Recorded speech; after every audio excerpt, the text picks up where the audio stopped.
Bismillah, këshill shpirtërore. Fjala më e bukur. Nazzala ahsana al-hadith.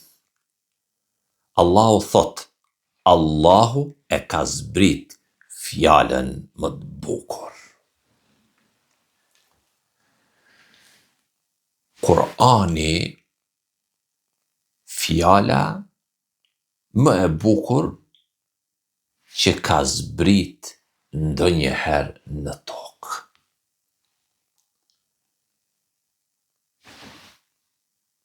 Në to, Kur'an, janë bashkue krejt dritat e udhëzimit hidajetit. Besimi që shëndrit zemrën. Ligjet që rregullojnë jetën. Arsyet që e ushqejnë mendjen. Po edhe dashnia e Zotit Allahut që e ngro shpirtin. Edin kulu Allahin, elhamdulillahin, disa sure tjera, ajetul kursi, po, atër, çdo varg i Kur'anit flet me gjuhën e mëshirës. Çdo fjalë e Kur'anit është si një dritë që çan terrin e brengave, gajleve, shqetësimeve, etj.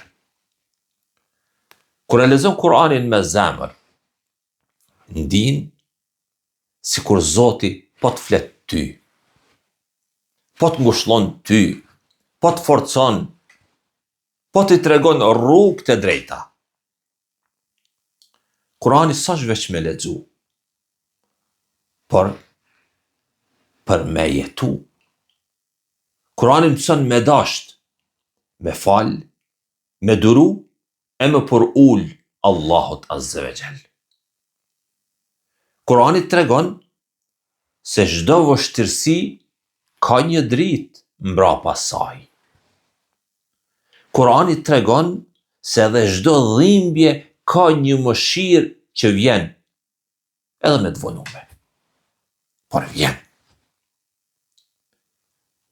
Vëllezër, motra. Mos e le Kur'anin me mshef në raft e me ta zbukuru raftin. Përmbaje Kur'anin në zemër. Lexoje, dëgjoje, e lutu me Kur'an. Se fjala e Zotit nuk ndryshon.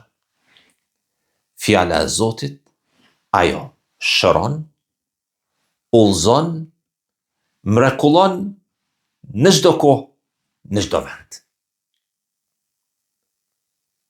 Kur'ani është zani i Zotit i Allahut që i flet shpirtit tënd.